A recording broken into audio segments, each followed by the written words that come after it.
Welcome to the Business Buyer Diaries. My name is Nathan Platter. I'm a full-time employee, and I bought a business. I did everything right, from finding the deal, handling all the due diligence on 63 opportunities, and ultimately bought a profitable gym. And boy, was I in for a big surprise as a new owner.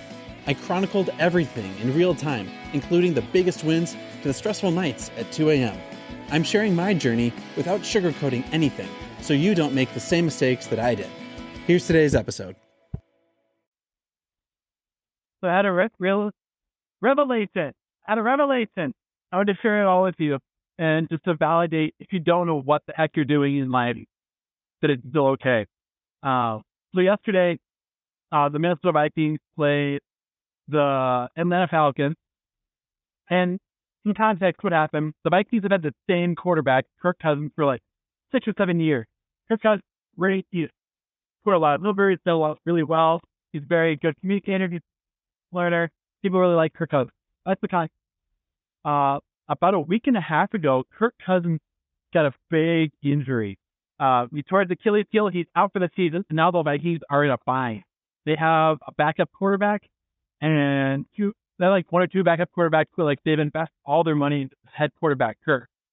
So over the week, that happened on Sunday. On Tuesday, they traded some future people for the starting quarterback from another team, the Arizona Cardinals. And this guy has been doing pretty well. He's a good athlete. He's an above average athlete. But mid-season, you're now taking a player who's memorized 80 to 100 different play calls, and you're trading some players away to get the starting quarterback who's the mastermind of the offense.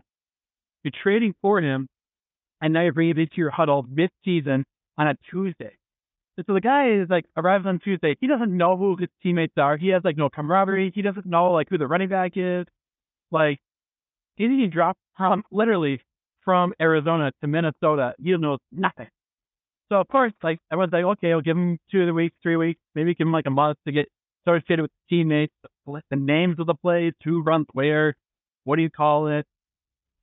And then a quarter into the game, even a couple minutes into the game, this new guy, Josh, he's sitting on the sideline. He's learning the play calls. He's still figuring out whose team he's on. This guy's learning how to tie his shoes. The guy that's supposed to play that the Vikings have had for a year, 2 years, he gets a concussion and he is out. So now the Vikings are down to one quarterback because our main guy Kirk is out. And then he's now our backup, who we've had for a year or two. He is out. So now all eyes are on this young gun, Josh. And literally, the award is coming out to the end of the month, and the Vikings won. They won, barely. The guy had a really good game. People are impressed. This guy's been in the same team for 5 days, and he acted out a pretty good game. And it takes, 3 months to learn, teammates, play calls, the names of everything, how to audible or pivot mid-game. And people, literally, this is one of the reports after the game. Unbelievable. New guy Josh Jobs said that the head coach was essentially translating calls and mapping out plays mid-huddle as the play clock was ticking down. The radio station called Jobs' ability to handle one of the most impressive things they've ever seen in his career. So long story short, this guy doesn't even know who his teammates are, and he's figuring out how to run and play football against a team that's been practicing together for months. And these are professional athletes that are lightning fast, and they will pound you to the ground.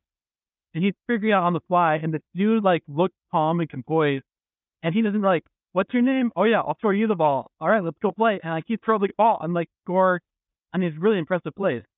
So that took me 3.5 minutes to give the context. I feel like Josh Dobbs. I bought a business.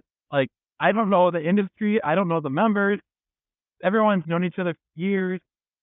I don't know what the heck is going on other than profit and loss statements, marketing plan. I still remember they're saying this circle workout was great. I don't know what they mean. I know what a circle workout is. I kind of know what a HIIT workout is. I know what a circle workout is. I don't know what a really great hot zone workout is. I'm yeah, that's awesome. Glad you did a crew workout. But I know what I know. I don't know what you know, but we can run well together and we can rock today's goals together. And so if you feel underqualified, you're not prepared, you're not ready to make the jump, Do you know enough to get started? Do you know enough to have first conversation? Do you know enough to ask questions and get clarification so that you can ask the next question? Are you humble enough to acknowledge your shortfalls, to reword your question, and to get a decent enough answer that you can understand what the answer somewhat means so that you can progress the next step? Are you smart enough to know where you're down? Are you familiar enough to know where you are out of context and you can lean on your experts to move the ball forward in your business? Do you know what you're signing up and committing to? And can you figure it out along the way, even if you don't have the answer before the problem? Someone's going to get sick. Someone's not going to show up.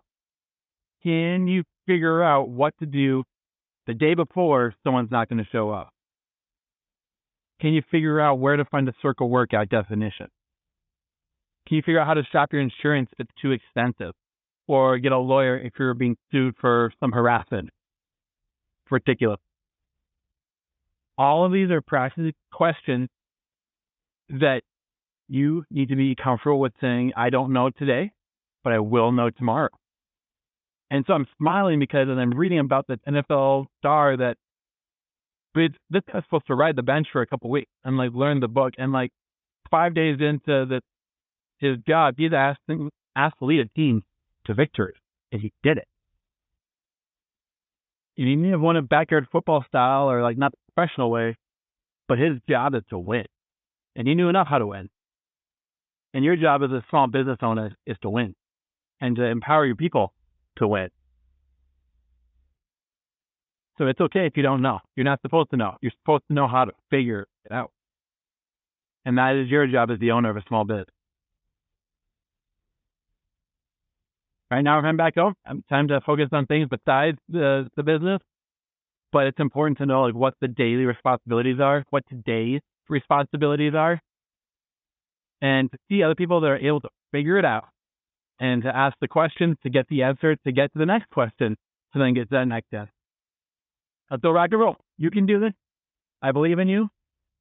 If you can make it to the next question and get the next answer, then get the next question, I believe in you because you can do this. As long as you don't quit and you don't give up and you're willing to ask for help and you're willing to pay for results, you can get to the next step.